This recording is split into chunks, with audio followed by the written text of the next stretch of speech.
श्लोक 36. अपि चेदसि पापेभ्यः सर्वेभ्यः पापकृत्तमः सर्वैज्ञानप्लवेनैव वृजिनं संतरिष्यसि. अर्थ, जरी सर्व पापी लोकांमध्ये तू अधिक पाप करणारा असलास तरीही या ज्ञानरूपी नौकेनेच सर्व पाप तू तरून जाशील, असे भगवंत अर्जुनाला आश्वासन देत आहेत.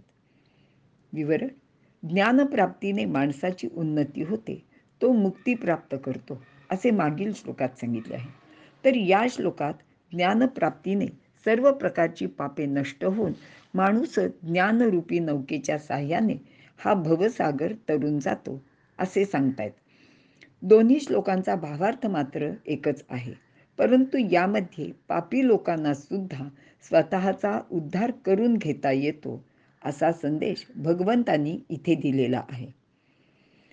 आता अत्यंत पापी माणूस सुद्धा ज्ञानप्राप्तीनंतर तरून जातो, असे भगवंत सांगतायत.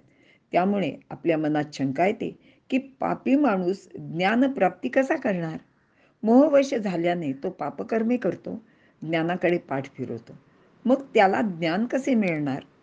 तर या लोकांचे बाबतीत पापकर्माचा झालेला पश्चाताप किंवा पूर्वसुकृतामुळे झालेली संत सज्जनांची भेट किंवा पाप करणे वाईट आहे याची जाणीव एखाद्या प्रसंगाने झाल्यामुळे त्याला पापाचा कंटाळा येणे किंवा त्याबद्दल तिरस्कार उत्पन्न होणे आणि याच गोष्टी ज्ञानप्राप्ती करण्याचा त्याचा मार्ग मोकळा करतात.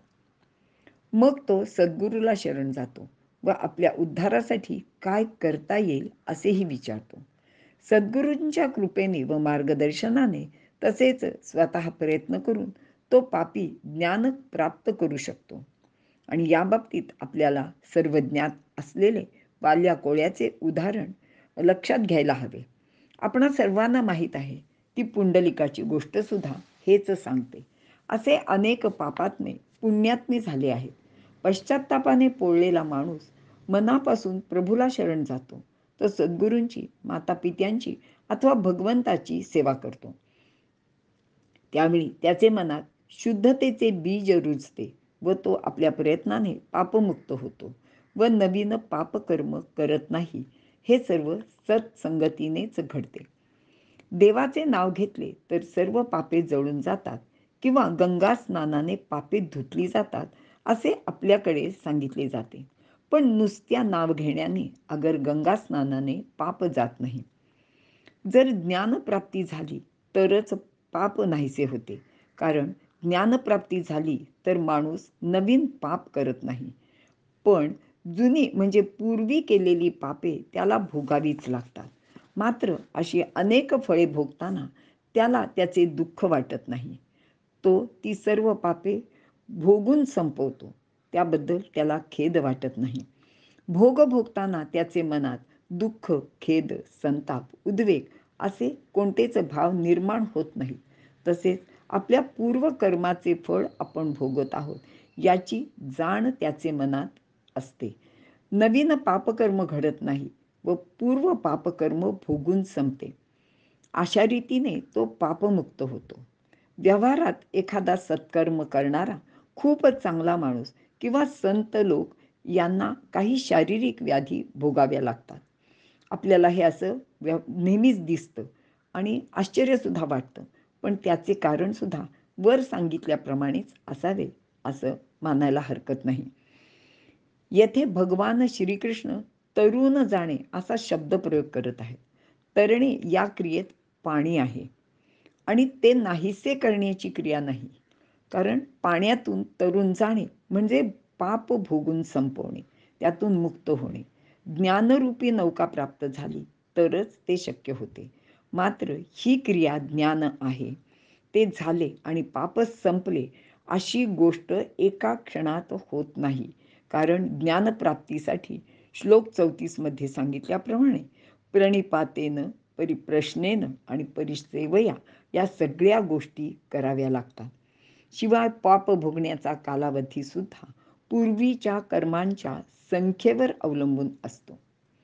मग आता आपल्या मनात असा विचार येईल की ज्ञानदेवानी हरी उच्चारणे अनंत पापराशी जातील लयासी क्षण मात्रे. हे विधान कसं काय केलं? हे तुम्हाला अतिशयोक्तीचं नाही का वाटत? पण देवाचे नाव घेत असताना हातून पाप घडत नाही. शिवाय देवाचे नाव सतत घेतले तर सर्वत्र देव भरून राहिलेला आहे या विचाराने त्याचा साक्षीभाव मनात सतत जागृत राहतो. आपल्याकडे असे सांगतात की चित्रगुप्त पापपुण्याचा हिशोब ठेवतो. म्हणजे आपले मनात तो भाव सतत जागृत असतो. मनातील भाव हातून पाप घडून देत नाही. मुखाने नामस्मरण सुरू असेल तर पूर्वीची पापे भोगताना दुःख हलके होत जाते. संतांना ही गोष्ट माहीत असते.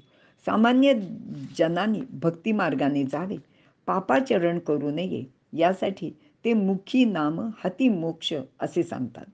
तसेच तीर्थात स्नान केल्याने पाप नाहीसे होणार नाही, पण पश्चात्तापाने न्हाऊन निघाल्यास माणूस पापमुक्त निश्चितच होतो.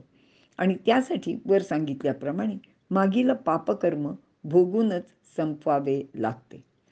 आता पूर्वीच्या काळाचा जर आपण विचार केला तर एखाद्याला त्याच्या चुकीबद्दल शासन म्हणून तपस्वी लोक किंवा मोठे मोठे लोक शाप द्यायचे. ते ऐकून चूक करणाऱ्याला पश्चात्ताप होत असे. तो त्याबद्दल त्याला शरण जाऊन त्यांची माफी मागत असे. मग शाप देणारा त्याला उशाप पण दे, पण दिलेला शाप त्याला भोगावाच लागायचा. हे फार महत्त्वाचे आहे. शाप परत घेतला जायचा नाही. तसेच पूर्व पापकर्म भोगूनच संपवावे लागते. इथे हे निश्चित लक्षात घेतले पाहिजे. आता वर सांगितलेला क्षण याचा थोडासा अर्थ सांगते. इथं खरं त्याची आवश्यकता नाही आहे, पण विषय निघाला म्हणून थोडक्यात सांगते. तर क्षणभर म्हणजे आपला आपल्या कालाच्या दृष्टीने आपले आयुष्य म्हणजे जो काळ खूप अनंत आहे आणि त्याच्या दृष्टिकोनातनं विचार केला तर आपलं आयुष्य एकाच क्षणाचं आहे. तेव्हा क्षणभर म्हणजे आयुष्यभर असा सुद्धा अर्थ घ्यायला लागतो. आणि देवाच्या द्वारी क्षणभर उभे असताना नामस्मरणपूर्वक भक्ती करीत असताना त्याला मुक्ती मिळते असे महाराज म्हणजे ज्ञानदेव सांगतात.